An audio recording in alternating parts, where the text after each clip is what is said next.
It's the kind of headline that sends shockwaves through South Asia and echoes in diplomatic chambers across the globe. Baloch leaders declare independence from Pakistan. After decades of brutal crackdowns, disappeared activists, and scorched earth policies, Balochistan has erupted into open defiance. But is this a symbolic outcry, or is Pakistan going to be split once again? After Bangladesh, are we going to see the birth of a new nation, Balochistan? Hello and welcome. You're watching Statecraft with me, Geeta Mohan.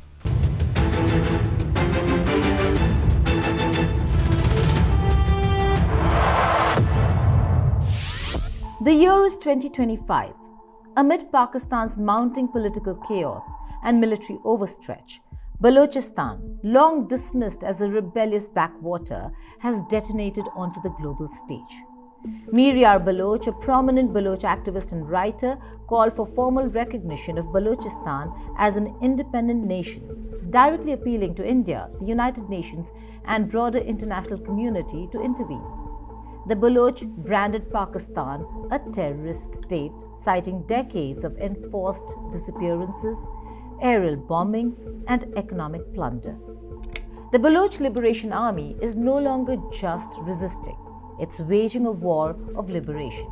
But can the Baloch secessionist movement survive the wrath of Rawalpindi?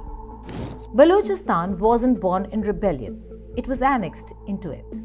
When the British quit India in 1947, the Khan of Kalat, ruler of one of the regions in Balochistan, a princely state, chose independence. For 9 months, he flew his own flag, signed his own treaties, and stood defiant.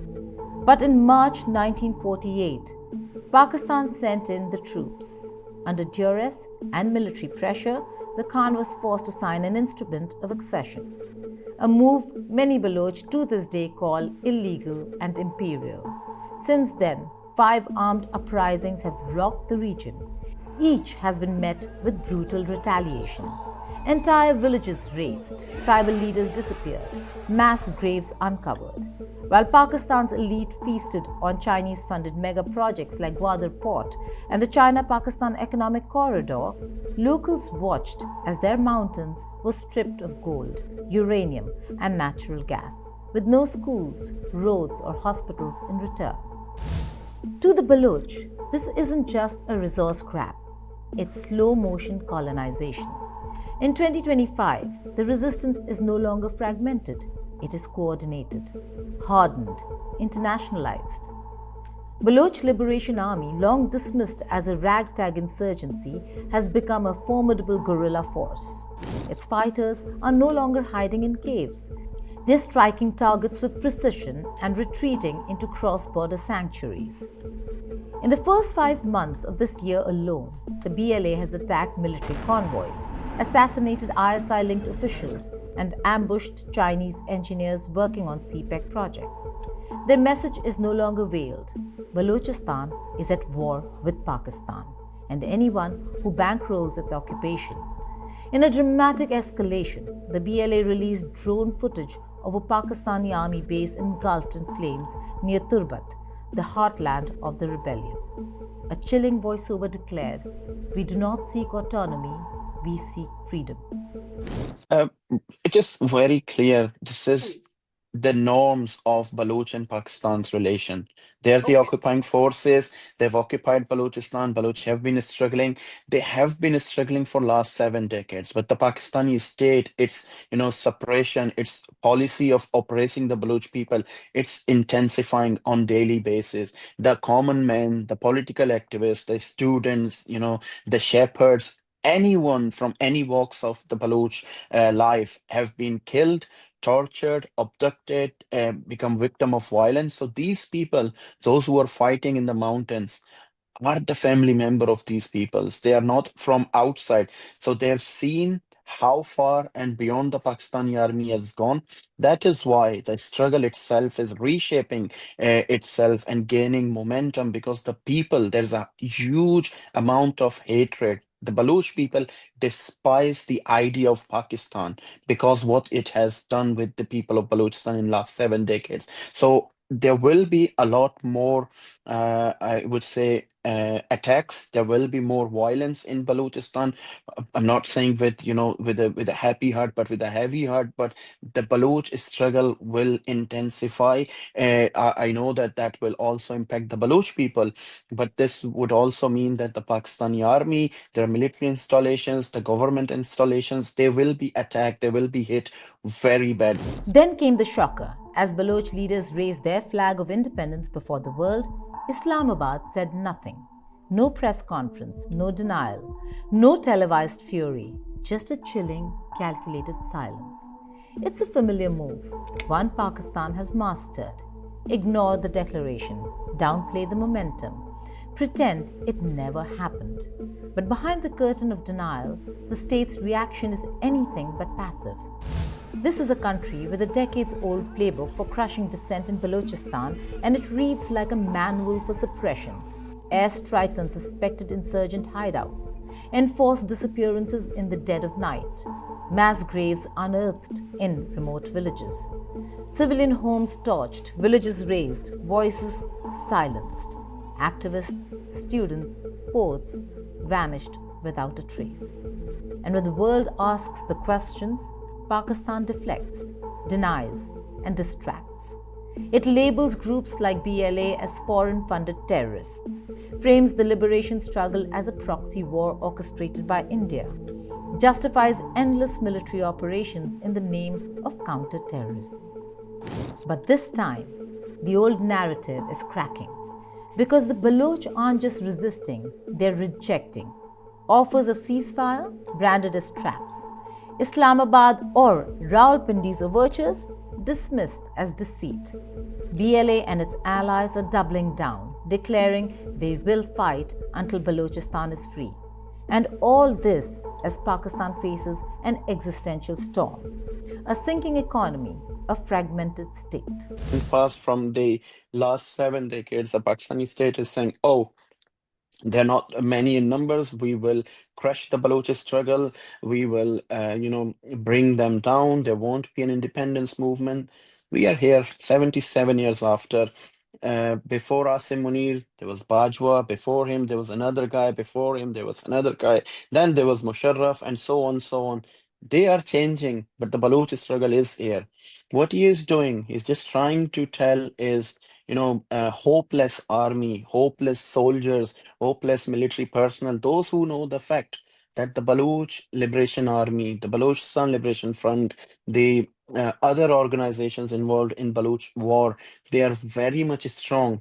They have much more capacity than what the Pakistani army is describing, because in their military outposts, they are seeing that power.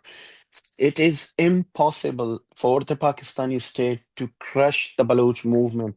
Of course, they can use all the violence they want to. They have been using that. They've been using drones. They've been using gunship helicopters. They've targeted villages. They've burned down villages. But the Baloch struggle is still here. Coming back to Pakistani chief, the Asim Munir, is just another man. He will be replaced tomorrow. But up until he is in power, he will use all his, brutal ideas and the Islamic ideas which he envision in his mind, which is again nothing to do with the Islam. What Pakistan is styling Islam as, that is not the Islam. I myself is a Muslim. There is a huge community in Balochistan that is Muslim. Baloch people are secular people, but we have a religion. And what Pakistan is showing, that is not Islam. That has nothing to do with Islam. They are anything but Muslim. They don't care about the human rights. They don't care about the rights of the minorities in their country. They don't care right about of the women. Baloch does not believe that. Baloch is, even if that was the ideas of Islam, Baloch would resist against that. So what I'm trying to say here is, this man is not going to be any different than his, preceders or whoever is coming after him. But the Baloch struggle will continue until Baloch people are living with peace, dignity, harmony, freedom, sovereignty, and their honor of their own homeland. An overstretched army fighting fires on multiple fronts, from Waziristan to Gwadar. Tensions with India are rising, and some Baloch leaders are openly inviting Indian support. The stakes? Nothing short of national disintegration. Yet even as the drums of rebellion grow louder, the international community remains mute. No statements, no sanctions, no recognition. If Balochistan walks away, Pakistan doesn't just lose a province, it loses everything. The stakes? Strategic depth, economic lifelines, geopolitical muscle, energy security, national survival. First, geography. Balochistan makes up nearly half of Pakistan's landmass. It borders both Iran and Afghanistan and hugs over 700 kilometers of coastline along the Arabian Sea. That coastline? It's Pakistan's access card to global trade and a stone's throw from the Strait of Hormuz, the jugular vein of global oil shipments. Letting go of Balochistan would mean surrendering a front row seat to the world's most vital energy corridor. Second, Gwadar. The deep sea Gwadar port is Pakistan's crown jewel and Beijing's prized outpost. It's the beating heart of the China-Pakistan Economic Corridor, also known as CPEC, and a cornerstone of China's Belt and Road Initiative.